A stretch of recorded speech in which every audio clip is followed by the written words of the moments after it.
अपने भक्ति का अहंकार था कि वह हर व्यक्ति में भक्ति ही देख रहा था, भगवान को ही देख रहा था, साण नहीं मनुष्य। लेकिन दूसरा मनुष्य आया और दूसरे मनुष्य ने उससे कहा भैया उधर से साण आ रहा है एक भयानक सा, और उधर मत जाना नहीं तो मामला तमाम हो जाएगा। मान जाओ कहा, लेकिन नहीं माना। और जब नहीं माना उसने कहा उसके अंदर भी भगवान है, हमारे अंदर भी भगवान है, साण हमारा क्या बिगाड़ेगा, उसको भगवान सदगति बताएंगे, उसकी बुद्धि सही करेंगे और वो अपने रास्ता चला जाएगा, हम अपने रास्ता। चूंकि उस समय वह क्रोध में बैल था और दौड़ते हुए उनकी तरफ आ रहा था, नहीं माने। एक तरफ उस मनुष्य जो समझा रहा है उसके अंदर भी एक ईश्वर बैठा था, लेकिन वही ईश्वर कहां से आपको सही मार्ग दिखा रहा है, ये आपको चुनना है।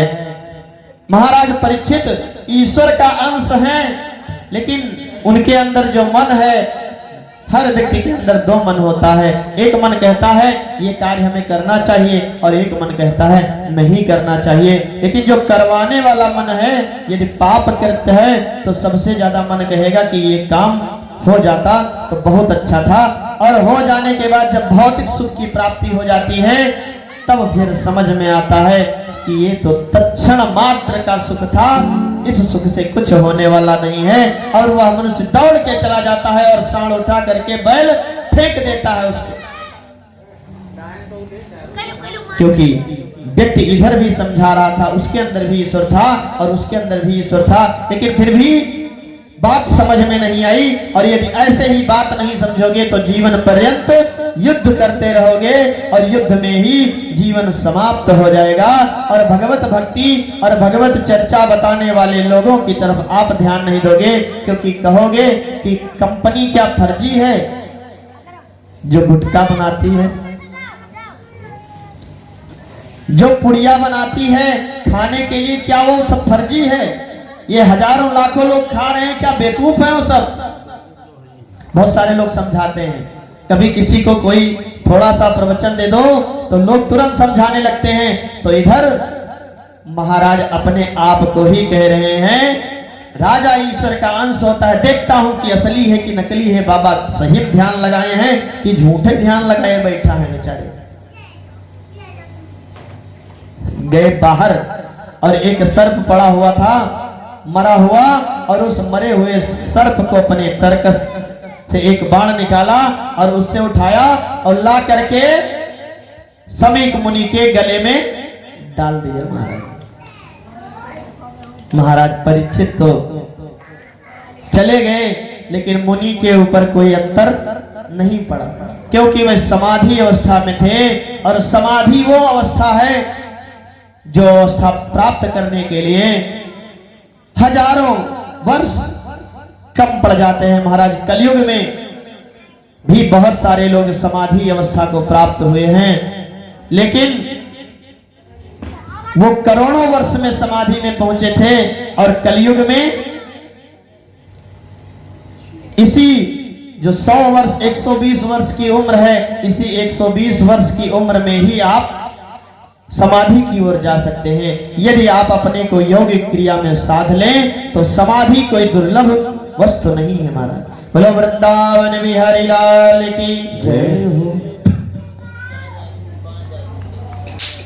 परीक्षित महाराज चले गए। संत को समझने में भूल हो जाए तो परिणाम बहुत भयानक होता है। सामने बैठा व्यक्ति कथा कह रहा है, किस कारण से कथा कह रहा है? क्या लोभवश कह रहा है, ज्ञानवश कह रहा है, या लोगों को सुधारने के लिए कह रहा है? आपके मन में बहुत सारी परिकल्पनाएं चलती हैं। हो सकता है या लोभवश आया हो सकता है या किसी दूसरे कार्यवश आया हो, लेकिन उसका क्या कृत्य है वो स्वयं जानता है, आपको नहीं पता है, क्योंकि आप अनुमान लगा सकते हैं। आपको इतना ज्ञान नहीं है, इतनी इच्छा शक्ति आपकी जागृत नहीं है, आप इतने दृष्टा नहीं है कि आपको सब कुछ पता हो जाए। महाराज उन्हीं राजा परीक्षित के समान, क्योंकि आज भी आप सभी लोग स्वर्ण आभूषण धारण करते हैं, घर में जितना जितना हो सके स्वर्ण खरीद खरीद के रखते हैं, और जितना ही स्वर्ण खरीद करके रखोगे उतना ही कलयुग आपके घर में वास करता रहेगा, और जितना धर्म करते रहोगे उतना ही कलयुग का जो प्रभाव है, जो एक अच्छा प्रभाव था, यत् फलम नाश तपसा ना योगेन समाधिना, वह आपका सिद्ध हो जाएगा।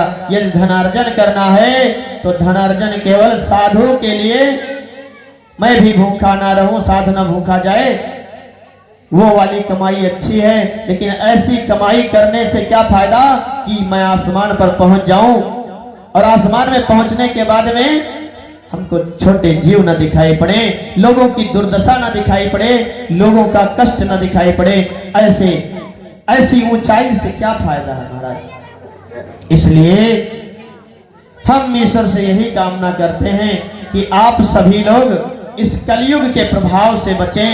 आज देखो इतने बड़े तपस्वी, इतने बड़े संत फंस गए, हम लोग तो प्राणी मात्र हैं, ईश्वर से केवल प्रार्थना ही कर सकते हैं। बोलो वृंदावन बिहारी लाल की जय हो।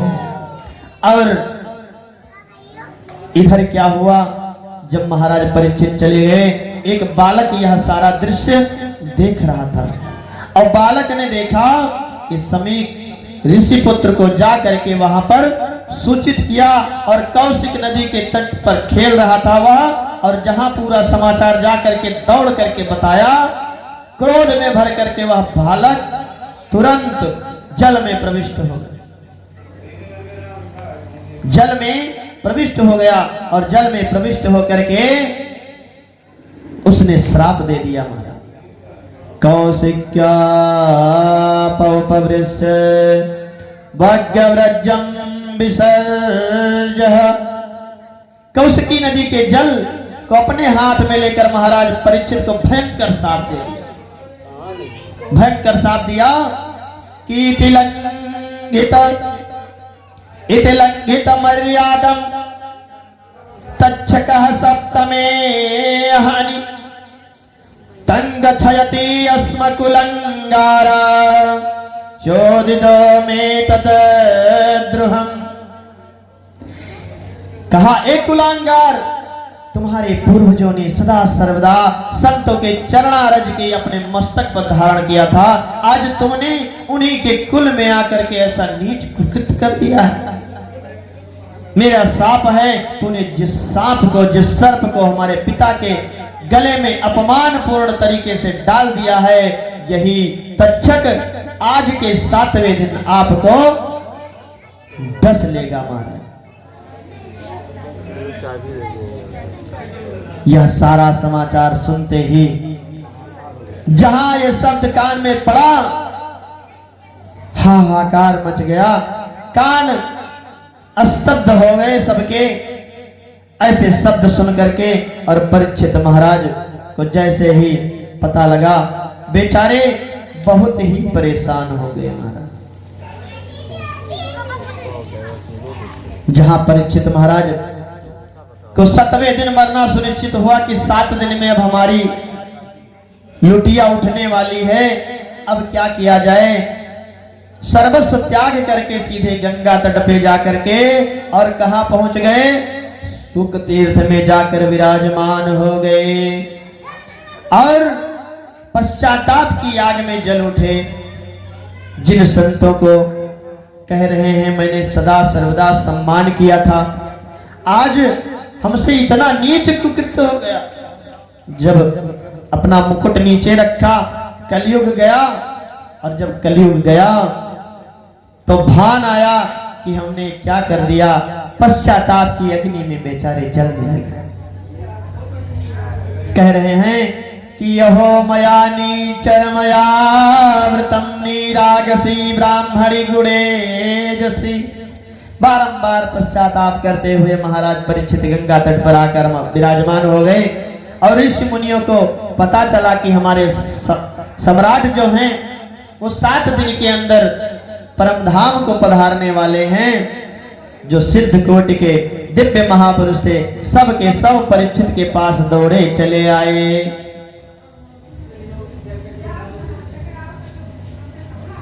मनुष्य हर व्यक्ति केवल 7 ही दिन जीता है। ये मनुष्य के लिए विडंबना है कि मैं 10 साल, 20 साल, 50 साल, 100 साल, 120 साल, 200 साल जीऊंगा। 200 साल नहीं जियोगे। इन्हीं 7 दिनों में ही Sunday to Saturday life is okay. सब कुछ इसी में होना है, कुछ आगे है ही नहीं महाराज। लेकिन फिर भी समझ में नहीं आ रहा है। भागवत महापुराण के 19वें अध्याय में कहा गया, प्रथम स्कंद के 9वें श्लोक में कि अत्रे वसिष्ठ च्यवन शरद्वानिष्टने भृंगरंगिराश्च पराशरोगादिसुतो यथ रामोऽत्र इंद्र प्रमदेन्मवः। अर्थात अत्रि, वशिष्ठ, पराशर, भृग, परशुराम, विश्वामित्र आदि सब के सब आए। इन संतों का समुदाय परीक्षित ने जब गंगा तट पर आते देखा तो गदगद हो गए कि हो सकता है कुछ चूरन चटनी लेके आए हुए, हमें बचाए लें। गदगद होकर के दंडवत प्रणाम किया, विधिवत उनकी पूजा पाठ की और कहने लगे, महाराज समझ में नहीं आता, मुझ छत्र बंधु से के ऊपर आपने कैसे अनुग्रह किया। मैंने संतों का अपमान किया है महाराज, हमसे बहुत बड़ा अपमान हो गया है। जो मुझे घर बैठे अनुग्रह प्रदान करने के लिए आप यहां पर पधारे।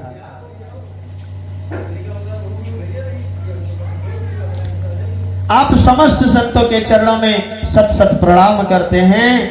कहते हैं आप सभी संतों को बारंबार प्रणाम कर रहे हैं, कोई उपाय बताइए। चर्चा होने लगी महाराज। आइए, जब तक चर्चा हो रही है तब तक चर्चा उधर भी चल रही है, तब तक 2 मिनट के लिए चर्चा इधर भी हो जाए। बोलो वृंदावन बिहारी लाल की जय। और कृपया हमारी चर्चा के बाद चर्चा ना करें तो अच्छा है।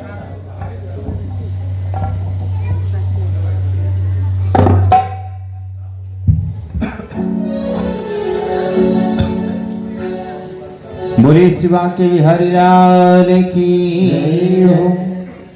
ही मेरो काना गुलाब के फूल, हो मेरो कान्हा गुलाब के फूल, किशोरी मोरी कुसुम कली, मोरे काना गुलाब के फूल, किशोरी मोरी कुसुम कली।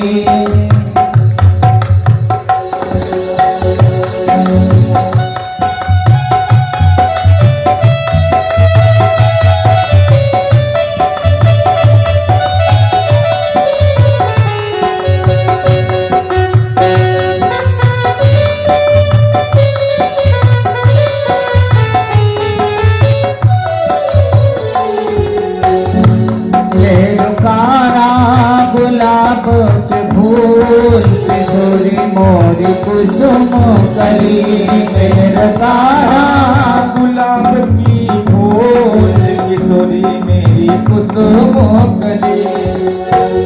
कान्हा मेरा नंद जी को छोना, कान्हा मेरा नंद जी का छोरा, कान्हा मेरा नंद जी को छोना, कान्हा मेरा नंद जी का छोरा। हो श्री राधे, हो श्री राधे वृख भाने लली, किशोरी मोरी कुसुम कली, मेरो कान्हा गुलाब के फूल, किशोरी मोरी कुसुम कली।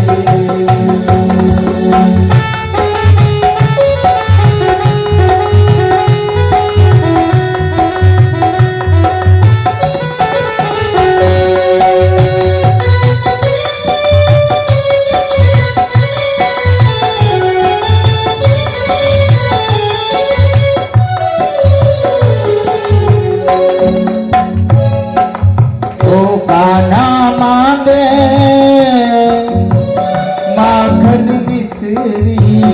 कान्हा मांगे माखन मिश्री, कान्हा खेले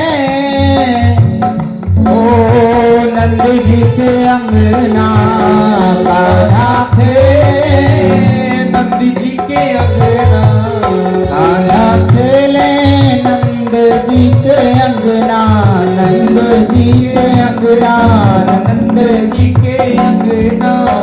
ओ मोरी राधे, ओ मोरी राधे, राधे खेले रंगीली गली, किशोरी मोरी कुसुम कली, मेरो कान्हा गुलाब के फूल, किशोरी मोरी कुसुम कली।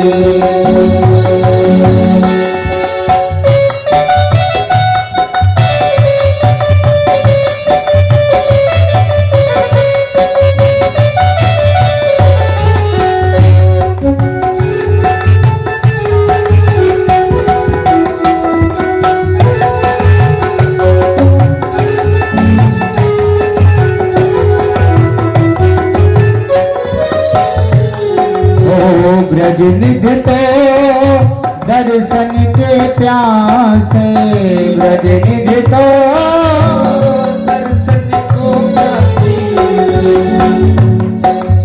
सभी भक्त हैं दर्श के प्यासे, सभी भक्त हैं दर्श को प्यासी। अरे वो तो भटके, वो तो भटके हैं गली गली, किशोरी मोरी कुसुम कली, मेरो कान्हा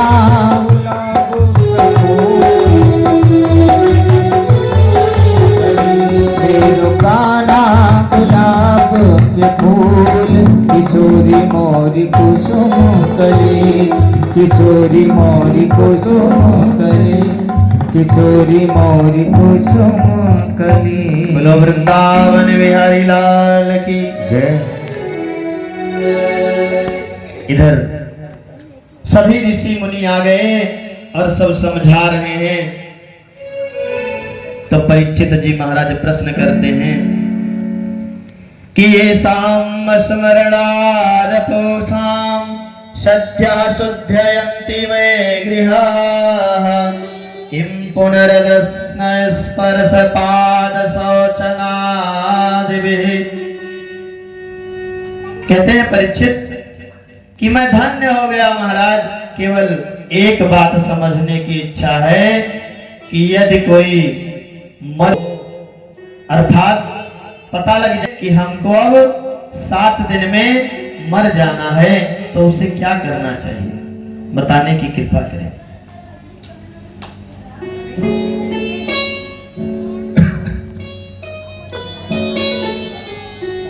मरने वाले को क्या करना चाहिए? सब एक दूसरे की तरफ मुंह करके देखने लगे, कोई इधर देखे कोई उधर देखे कि भाई 7 दिन का समय बचा है, 7 दिन में क्या हो सकता है।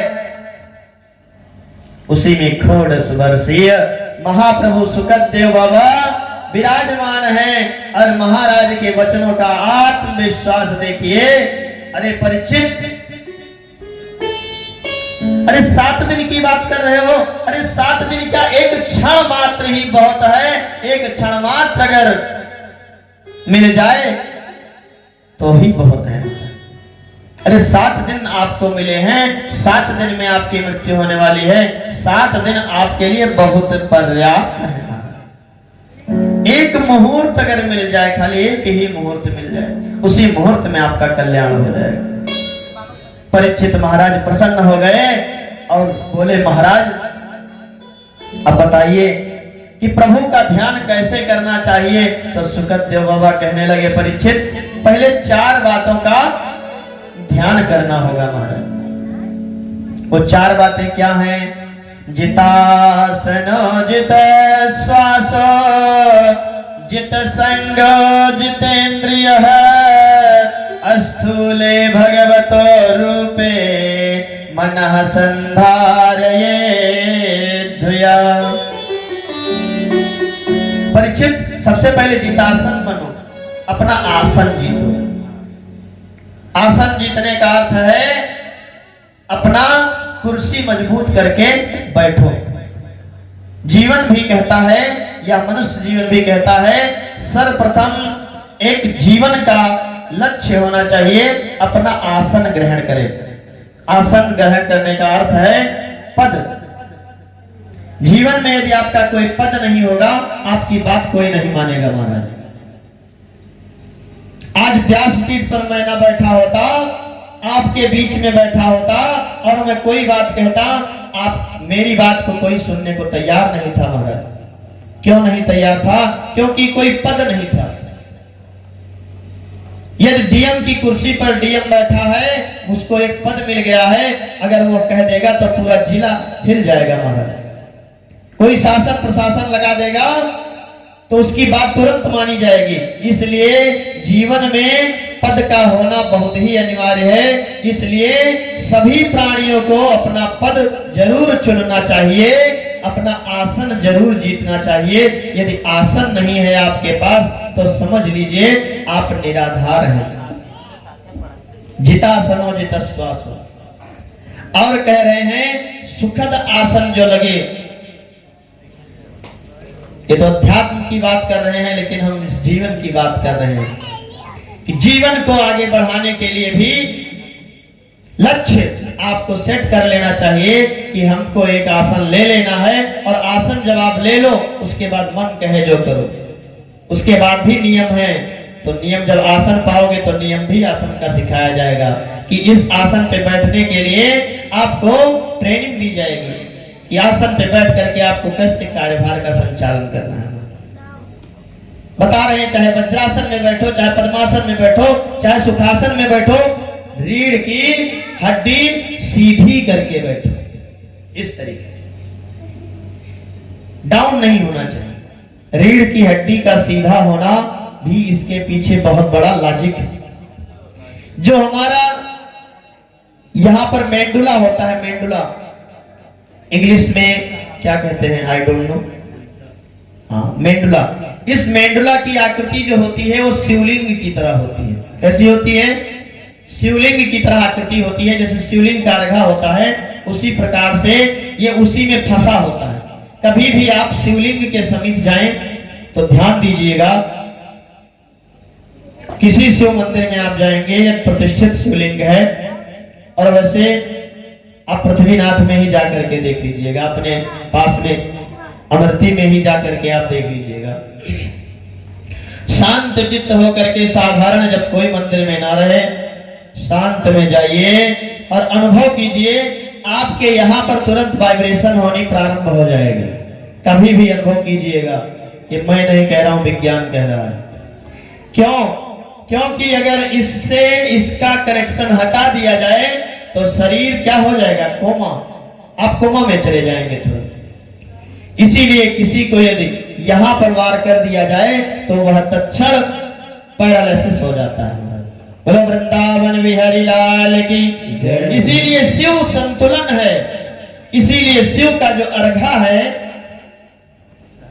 उस अर्घे का खंडन नहीं किया जा सकता, उसको लांघ करके उसकी परिक्रमा नहीं की जाती। इसीलिए कारण सिर्फ एक ही है। यदि आप उसको लांघेंगे तो समझ लीजिए आपका शरीर, आपके द्वारा किए हुए समस्त पुण्य उसी दिन तत्क्षण समाप्त हो जाएंगे। जिस दिन आपने भगवान भोलेनाथ का अर्घा जो जल गिर रहा है, क्योंकि समस्त देव समस्त तीर्थ विद्यमान है वहां पर, और आप उसी को क्रॉस कर रहे हैं, खंडन कर दे रहे हैं, तो समझ लीजिए आपके जितने भी पुण्य हैं सारे पुण्य क्षीण हो गए महाराज, सब पाप में परिवर्तित हो गए, सब समाप्त हो। इसीलिए हमें जब भी आसन पर बैठना चाहिए पूजन करने के लिए, तो हमें रीढ़ की हड्डी सीधी करके और सिर को थोड़ा उठा करके बैठना चाहिए महाराज, ध्यान करने के लिए, पूजन करने के लिए, जिससे ईश्वर की ओर आपकी आस्था, आपका केंद्रण बहुत ही अच्छी तरीके से हो जाएगा महाराज। और जब शरीर का ध्यान बना रहता है तो 5 मिनट भी नहीं होता आंख बंद किए कि घुटने दुखने लगे। तो इसलिए घुटने जिसमें न दुखे वह आसन पसंद करो। जितासनः, उसके बाद में बताया गया जितश्वासः, प्राणायाम खूब करो, जितना प्राणायाम कर पाओ श्वास को अंदर खींचो, कुछ देर तक अनुभव करो, जितना देर तक आप अनुभव कर पाएंगे समझ लीजिए आपने अपने श्वास पर विजय प्राप्त कर ली महाराज। प्राणायाम को करो, श्वास का संबंध मन से है और श्वास गर्म हो जाती है और श्वास की गति भी तेज हो जाती है, कभी कभी ये फुफकार में भरने लगती है महाराज। और प्राणायाम यदि आप करेंगे, प्राणायामम परम बलम, प्राणायाम आपके अंदर बल का अर्जन करता है, ऊर्जा को उत्सर्जित करता है महाराज। इसलिए प्रतिदिन हमें क्या करना चाहिए?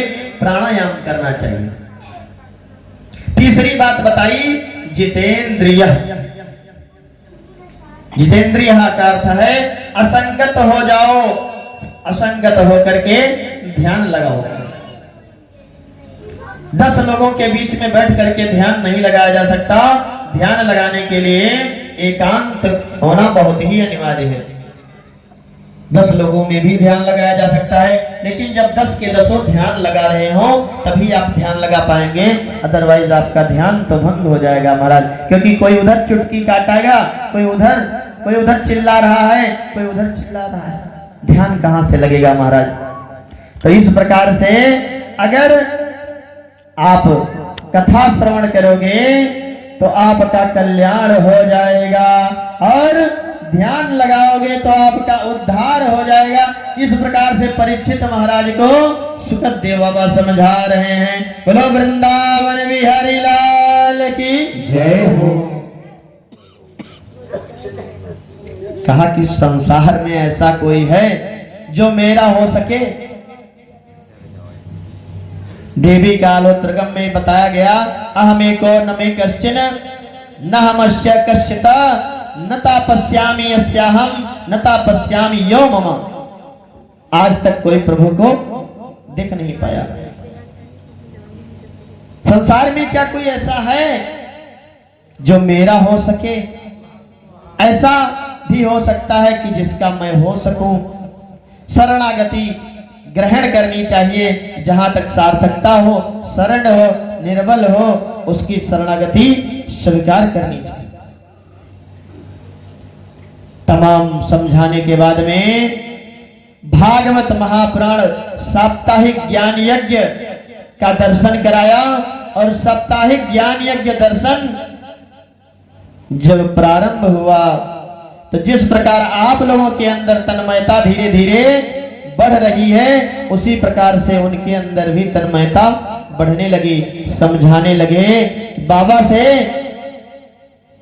कि ये जीवन 2 दिन का है, 2 दिन में समाप्त हो जाएगा और 2 दिन के बाद तीसरा दिन आने वाला नहीं है। इसलिए व्यर्थ की चिंता को त्याग दो। 7 दिन क्या, एक मुहूर्त ही आपके लिए काफी है। इसी में ध्यान लगाओगे, प्राणायाम करोगे और भागवत महापुराण का श्रवण करोगे तो साप्ताहिक ज्ञान यज्ञ के माध्यम से ही आपका उद्धार हो जाएगा। बोलो वृंदावन बिहारी लाल की जय हो। तो उद्धार कब होगा? 7 दिन जब पूरे होंगे तब तो उद्धार होगा। तब तक के लिए आप लोग भी अपना उद्धार करने के लिए मन में धारण कीजिए, क्योंकि रे मन ये 2 दिन का मेला रहेगा, कायम न जगेगा, झमेला रहेगा। रे मन ये 2 दिन का मेला रहेगा, कायम जगत का ना झमेला रहेगा। मन ये 2 दिन का मेला रहेगा, कायम न जगेगा, झमेला रहेगा। मन ये 2 जय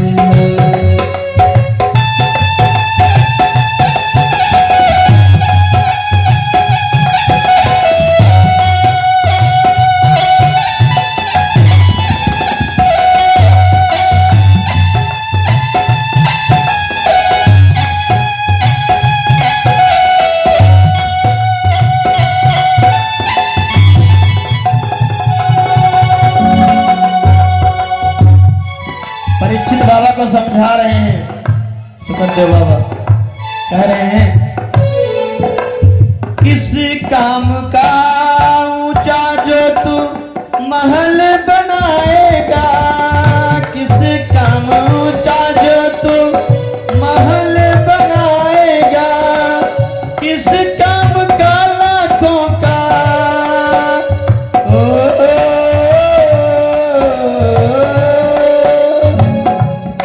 हाँ, किस काम का लाखों का थोड़ा ही कमाएगा, और रथ हाथियों का झुंड भी किस काम आएगा, और जैसा तू आया था यहाँ वैसा ही जाएगा, वैसा ही जाएगा।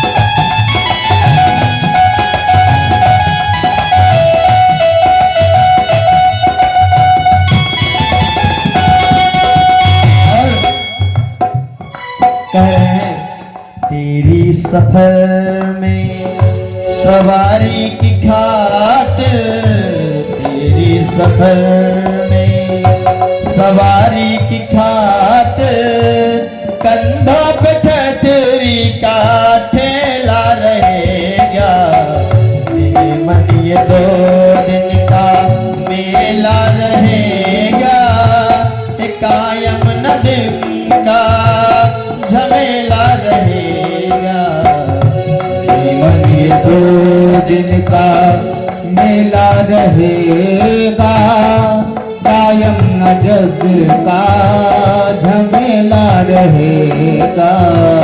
जिस धन दौलत को आप कह रहे हो हमारा है, ये धन दौलत भी काम आने वाला नहीं है महाराज। जिन साथियों के साथ में आप बैठे हो, ये साथी भी आपके नहीं है महाराज, क्योंकि कहा है,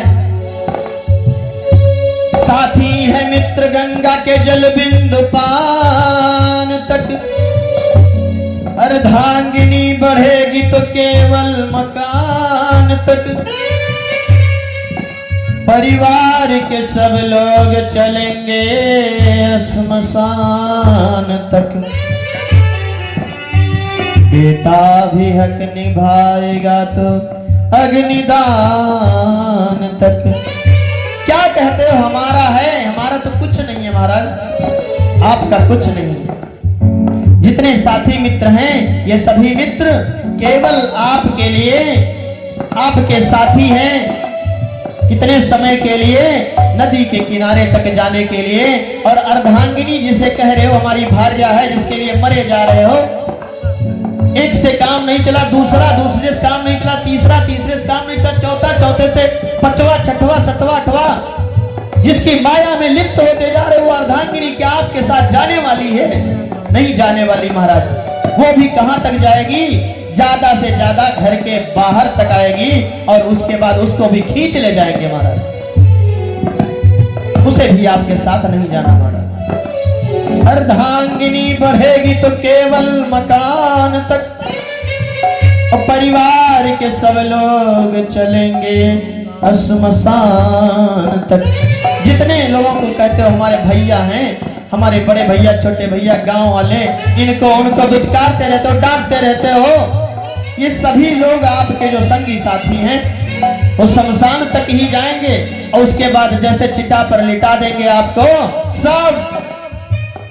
बेटा भी हक निभाएगा तो अग्निदान तक। और जिसको बेटा बेटा कह रहे हो, बढ़िया लाड़ प्यार कर रहे हो, वही एक दिन आपकी खोपड़ी में बांस लेकर के और कोचेगा महाराज, और घी उठा उठा करके खोपड़ी में डालेगा कि बप्पा कहीं रह न जाए थोड़ा बहुत। वो तो कपाली क्रिया है, वो अलग बात है, लेकिन इस विषय की बात है, क्योंकि वो भी क्रिया है। क्योंकि प्राण जो होता है, पांचवा प्राण, वो यही होता है, जब तक कपाली क्रिया ना हो तब तक वो प्राण नहीं निकलता। बोलो वृंदावन बिहारी लाल की।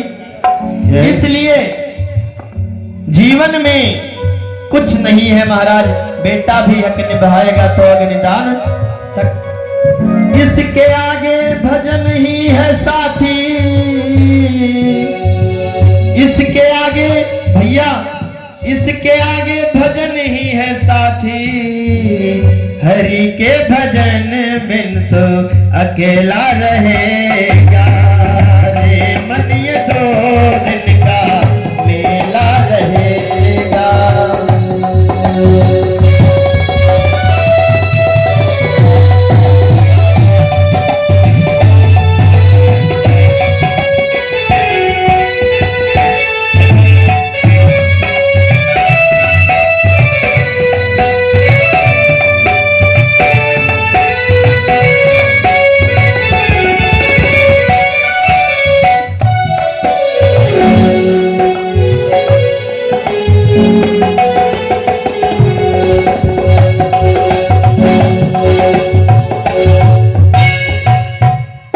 वृंदावन बिहारी लाल की, भागवत भगवान की जय। श्रीमन नारायण भगवान की जय। कृष्ण कन्हैया लाल की जय हो।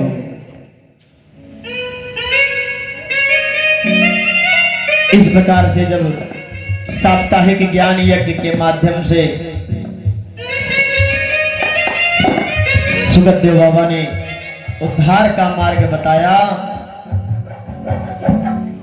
तो कथा की बढ़िया वेदी बनी और वेदी बनने के उपरांत कथा प्रारंभ हुई।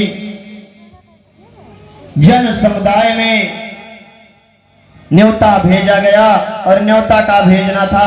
सबको पता था कि परीक्षित जी 7 दिन बाद जाने वाले हैं और उन्होंने साप्ताहिक ज्ञान यज्ञ का प्रयोजन किया है अपने घर पर।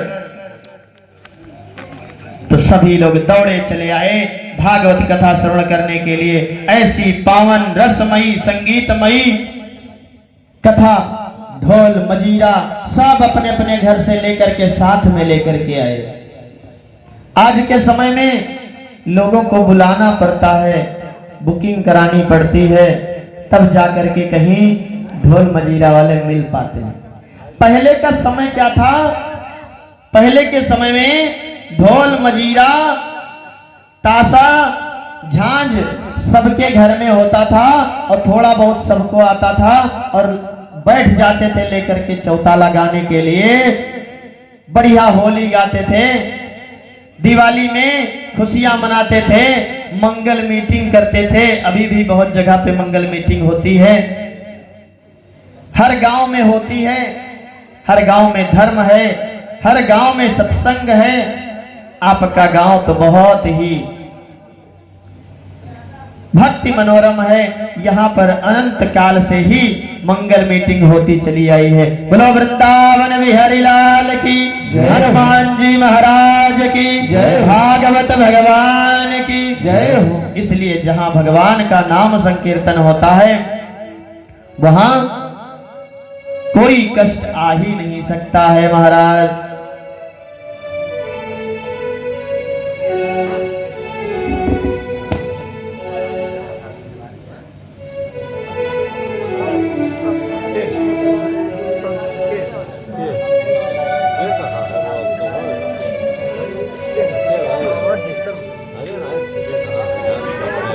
आगे की कथा में सृष्टि का वर्णन आता है। महाराज कथा प्रारंभ कर रहे हैं। सुखदेव बाबा कहते हैं, रामचरितमानस में भी कहा गया कि जा सुहृदय आगार बसहि राम सर चाप धर। बहुत सुंदर। और भगवत गीता में भी कहा गया, ईश्वर सर्वभूतानां हृदय सुअर्जुन तिष्ठते। सबके भीतर वह बैठा है पर दिखाई कहीं नहीं पड़ता, उसका दृश्य नहीं दिखाई पड़ा। हनुमान लाल जी को देखो, हनुमान जी महाराज जो भक्त वत्सल है, भक्त शिरोमणि है और कलयुग में विद्यमान है महाराज। जो हनुमान जी महाराज आज विद्यमान है। हनुमानस्य बलिर्व्यासो अश्वस्थामा, ठीक है, विभीषण जी महाराज, ये सब चिरंजीवी हैं, ये सातों विद्यमान है महाराज। ऐसे बजरंग बली ने सीना चीर करके अपनी भक्ति का प्रमाण दे दिया, दिखा दिया हनुमान जी महाराज ने। और इस प्रकार से विदुर जी महाराज मैत्रेय जी को बता रहे हैं कि सृष्टि, बताइए सृष्टि की उत्पत्ति कैसे हुई, सृष्टि का कैसे आविर्भाव हुआ, या सृष्टि कहां से प्रारंभ हुई। कृपा करके हमको कथा कहने की कृपा करें, ऐसी कथा श्रवण कराएं। इधर परीक्षित महाराज कथा श्रवण करा, परीक्षित महाराज को कथा श्रवण करा रहे हैं सुखदेव जी महाराज, और आप लोगों को कथा श्रवण करा रहे हैं व्यासपीठ से हम। और हमारे अंदर कौन बैठ करके आपको कथा श्रवण करा रहा है, ये हरि इच्छा, भगवान जाने कौन बैठा है, कौन कह रहा है, ये तो केवल इन्हीं को पता है, ना हमको ज्ञात है ना आपको ज्ञात है। बोलो वृंदावन बिहारी लाल की जय हो। सृष्टि प्रक्रिया का वर्णन किया, कहा कि भगवान नारायण के नाभि कमल से ब्रह्मा जी प्रकट हुए, और भगवान नारायण के नाभि कमल में जब ब्रह्मा जी प्रकट हुए तो उन्होंने ज्ञान का आत्मसात करके सबसे पहले ब्रह्मा जी ने अपने संकल्प से 4 कुमारों की रचना की। 4 कुमारों की रचना की, सनक, सनंदन, सनातन और सनत कुमार। ये 4 कुमार ये भगवान के ही अंश हैं। भगवान के अवतारों में इनका वर्णन आता है महाराज। तो पहला अवतार कौन सा है, सनक, सनंदन, सनातन और सनत कुमार, ये प्रथम अवतार भगवान का हो गया। चारों ने ब्रह्मा जी से कहा तुम सृष्टि करो, चारों ने कहा हम बिल्कुल चक्कर में नहीं पड़ेंगे। चारों ने साफ साफ मना कर दिया कि हम चक्कर में पड़ने वाले नहीं हैं। तो ब्रह्मा जी को क्रोध आ गया कि हमारे पुत्र हमारी आज्ञा को ना माने। इतना क्रोध आया कि क्रोध की भ्रिकुटी का भेदन करके भगवान रुद्र प्रकट हो गए। बोलो शंकर भगवान की जय हो। और शिव जी को देख करके ब्रह्मा जी ने कहा अरे भाई तुम्हारा नाम रुद्र होगा और तुम जाकर के सृष्टि की रचना करो, सृष्टि बनाओ। अब बताओ, सृष्टि बनाना शुरू कर दिया भोले बाबा ने, बना डाले तमामों भूत प्रेत चुड़ैल चाटा सब बनाए कंप्लीट इधर उधर। भाई उनका जो काम था वो बनाना शुरू कर दिए। भूत प्रेत डाकनी साकनी पिशाचनी आज सब।